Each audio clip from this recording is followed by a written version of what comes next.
नमस्कार, मैं हूं मयूरी श्रीवास्तव। आप देख रहे हैं सी न्यूज भारत। वक्त हो गया है न्यूज बुलेटिन का, जिसमें हम जानेंगे कहां शादी का झांसा देकर युवक करता रहा दुष्कर्म और कहां बूथ सशक्तिकरण अभियान को लेकर महत्वपूर्ण विषयों पर चर्चा की गई। और इसके साथ ही जानेंगे कहां जल संचयन की आवश्यकता को लेकर अभियान चलाया गया। आइए इन सभी खबरों पर चर्चा करते हैं विस्तार से।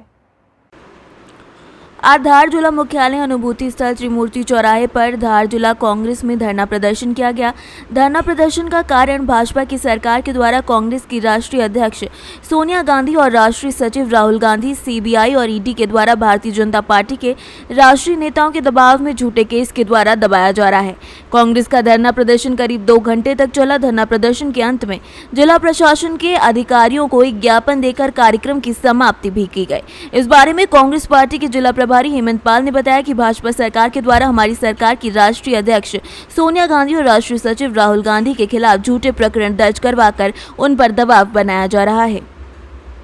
सर्वविदित है, पूरे देश की एक एक जनता को मालूम है कि लोकतंत्र की हत्या करने वाली भारतीय जनता पार्टी की सरकार जब भी भारतीय जनता पार्टी या जनहित के अंदर जनहित की बात करने वाले जो नेता हमारे बड़े नेता हैं सोनिया गांधी, राहुल गांधी, प्रियंका गांधी, जब भी ये भारत देश के गरीबों की बात करते हैं, जब भी हमारी कांग्रेस पार्टी का कोई नेता बड़ी बात करता है तो ये ईडी और सीबीआई से डराकर उनकी आवाज़ को दबाने की कोशिश करते हैं। किंतु सोनिया गांधी जी और राहुल गांधी जी को ये दबाने की जिस प्रकार से बात कर रहे हैं, उन्होंने पूरी ईडी को फेस किया है और ईडी को झुकना पड़ा है। कल जब सोनिया गांधी जी वहाँ पर गई तो उन्होंने बोला कि हमने सारी बात आपसे पूछ ली है, अब आपकी ज़रूरत हमको नहीं है। मध्य प्रदेश से सीनियर संवाददाता प्रकाश जोशी की रिपोर्ट। झांसी के जल संचयन की आवश्यकता को लोगों को समझाने की आवश्यकता महसूस करते हुए सरकारी और गैर सरकारी प्रयास किए जा रहे हैं। इसी दिशा में जिला जन कल्याण महासमिति और रानी झांसी फाउंडेशन के संयुक्त तत्वाधान में भूगर्भ जल स्तर बढ़ाने को लेकर अभियान चलाया गया। इसके लिए लोगों को संगोष्ठी, नुक्कड़ नाटक और विविध प्रतियोगिताएं कराकर जागरूक किया गया। बावड़ी तालाब पोखर के जीर्णोद्धार के लिए लोगों को प्रेरित किया गया। साथ ही जल को संदूषित करने से रोकने का आह्वान भी किया गया। केंद्रीय अध्यक्ष डॉक्टर जितेंद्र कुमार तिवारी ने बताया कि भूगर्भ जल सप्ताह के अंतर्गत संस्था के द्वारा परंपरागत जल स्रोतों के निकट जाकर वहां के लोगों से इसमें कूड़ा करकट न डालने का आह्वान किया गया। उन्हें बताया गया कि इस कार्यकलाप से न केवल जल स्तर गिरता है बल्कि जल दूषित भी होता है। साथ ही रेन वाटर हार्वेस्टिंग के बारे में जानकारी देते हुए वर्षा जल संचयन के उपाय सुझाए गए। इस सप्ताह में जल संरक्षण विषय पर विविध प्रतियोगिता आयोजित की गई। पोस्टर प्रतियोगिता, निबंध प्रतियोगिता और भाषण प्रतियोगिता में विजयी प्रतिभागियों को समापन दिवस पर पुरस्कार वितरित किए गए। साथ ही अभियान के प्रतिभागियों को प्रमाण पत्र भेंट किए गए। वक्ताओं ने भूगर्भ जल स्तर के घटने को लेकर चिंता भी व्यक्त किया।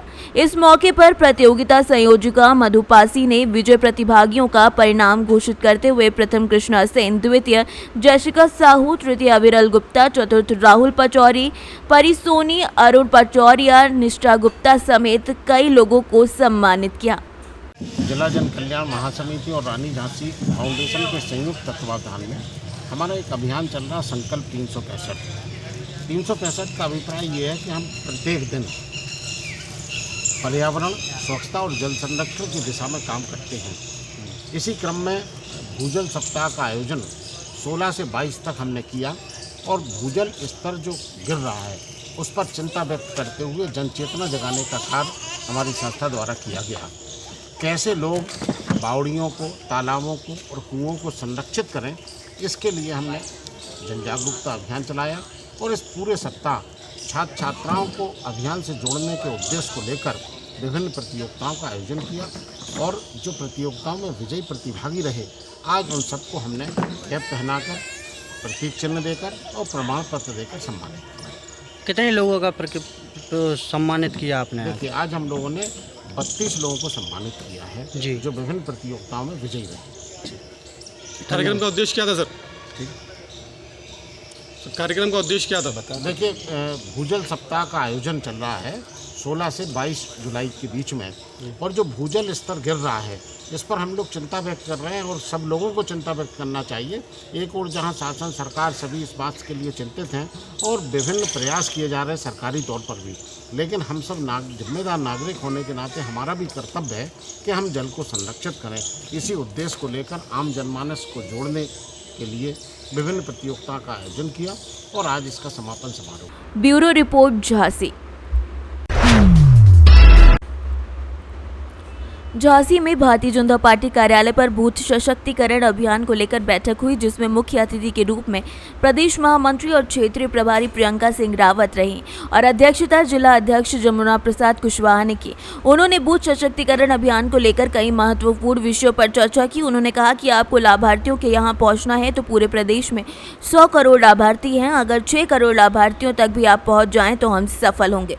उन्होंने केंद्र और प्रदेश की योजनाओं गिनाई और जिसका सीधा फायदा लाभार्थियों को मिल रहा है, जैसे प्रधानमंत्री आवास योजना, गरीब कल्याण योजना, किसान सम्मान निधि, उज्ज्वला योजना, आयुष्मान योजना, इस तरह की 52 योजनाएं केंद्र और प्रदेश की तरफ से चल रही हैं। उन्होंने कहा जो अपने बूथों पर नहीं गए हैं वो जुलाई में ये कार्य जरूर पूरा कर लें।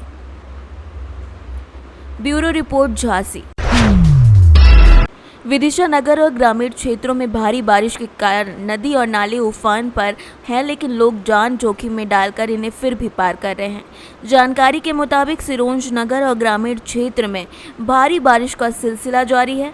सुबह के समय घने बादलों के साथ हल्की बारिश हुई, लेकिन बाद में बारिश तेज हो गई, जिसके बाद नगर और ग्रामीण क्षेत्रों के नदी नाले उफान पर आ गए।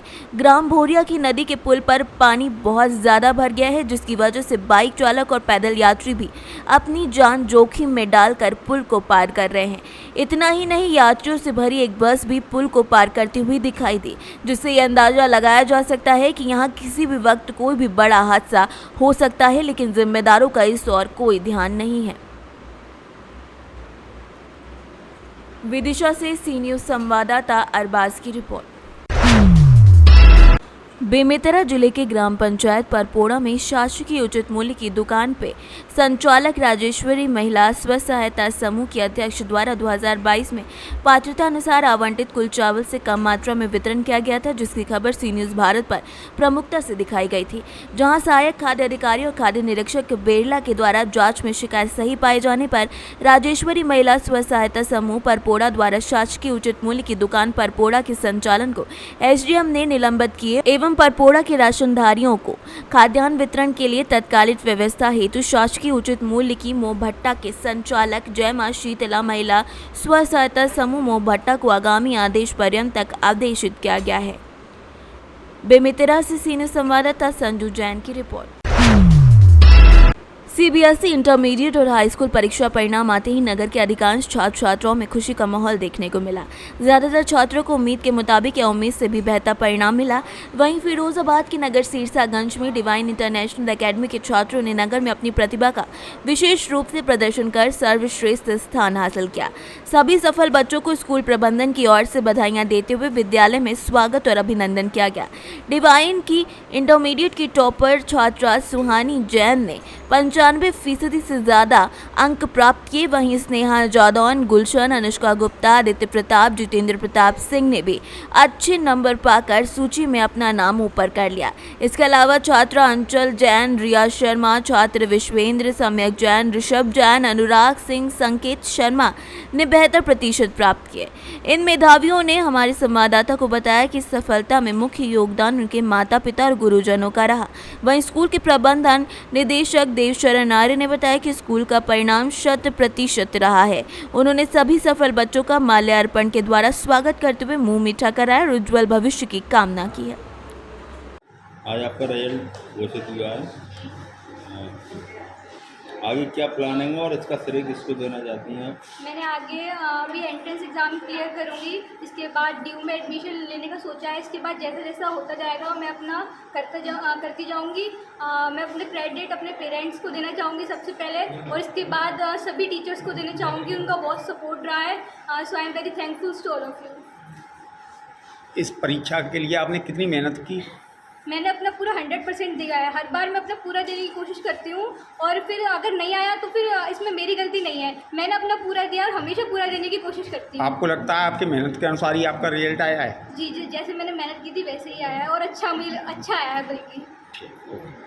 आज CBSE 12 का रिजल्ट आया हुआ है और हमारे बच्चों ने बहुत अच्छा परफॉर्मेंस दिया है। हमें उम्मीद थी, उससे अच्छा परफॉर्मेंस हमारे बच्चों ने दिया है और इनमें जो भी बच्चे हमारे साथ खड़े हुए हैं ये सब हमारे टॉपर्स हैं, सिरसागंज के टॉपर्स हैं। बहुत अच्छे रिजल्ट के साथ इन्होंने स्कूल का नाम, हमारा नाम, अपने घर का नाम, अपने माता पिता का नाम रोशन किया है। मैं इनको आशीर्वाद देता हूं कि आगे ऐसे ही ये जिस क्षेत्र में भी जाएं, जिसमें भी फैकल्टी में जाएं, वहाँ पे ऐसे ही अपना नाम, अपने घर का नाम, स्कूल का नाम। सर जी, आपके स्कूल का ये बेहतरीन रिजल्ट आया है, इसका श्रेय आप किस किस को देना चाहेंगे? इसका श्रेय हम अपने टीचर्स को देना चाहेंगे। उन्होंने बेतोड़ मेहनत की इनके साथ, हमारे बच्चों के साथ। बच्चों ने भी अपने सर और मैम के साथ बहुत अच्छे से ट्यूनिंग मिला के बहुत अच्छे से काम किया और अच्छे से पढ़ाई की। इसका आज ये परिणाम सामने आया है। सिरसागंज से सीनियर संवाददाता आशीष उपाध्याय की रिपोर्ट। मैनपुर में लंबे समय के बाद जिला स्तरीय जन समस्या निवारण शिविर का आयोजन किया गया, जहां गरियाबंद जिला कलेक्टर प्रभात मलिक, पुलिस अधीक्षक JR ठाकुर, जिला पंचायत गरियाबंद CO रोक्तिमा यादव शिविर में पहुंचे और विभिन्न विभागों द्वारा लगाए गए स्टॉलों का कलेक्टर ने निरीक्षण कर आवश्यक दिशा निर्देश देते हुए कहा कि जो भी मांग पत्र और आवेदन शिविर में प्राप्त हो रहा है सभी को गंभीरता से लें, तत्काल समस्याओं का समाधान कर शासन की योजनाओं का लाभ जरूरतमंद व्यक्तियों ग्रामीणों तक पहुँचाएं। कलेक्टर प्रभात मलिक ने मंच से कुर्सियों को नीचे उतारने का निर्देश दिया और जनता के बीच बैठकर ग्रामीणों की समस्या सुनने लगे। इस दौरान जिला पंचायत गरियाबंद अध्यक्ष स्मृति ठाकुर, जिला पंचायत उपाध्यक्ष Sanjay Netam, warehousing board chairman Vinod Tiwari, जिला पंचायत सभापति लोकेश्वरी नेताम, शहर कांग्रेस अध्यक्ष रामकृष्ण ध्रुव, वन विभाग के उप निदेशक वरुण जैन समेत कई लोग उपस्थित रहे।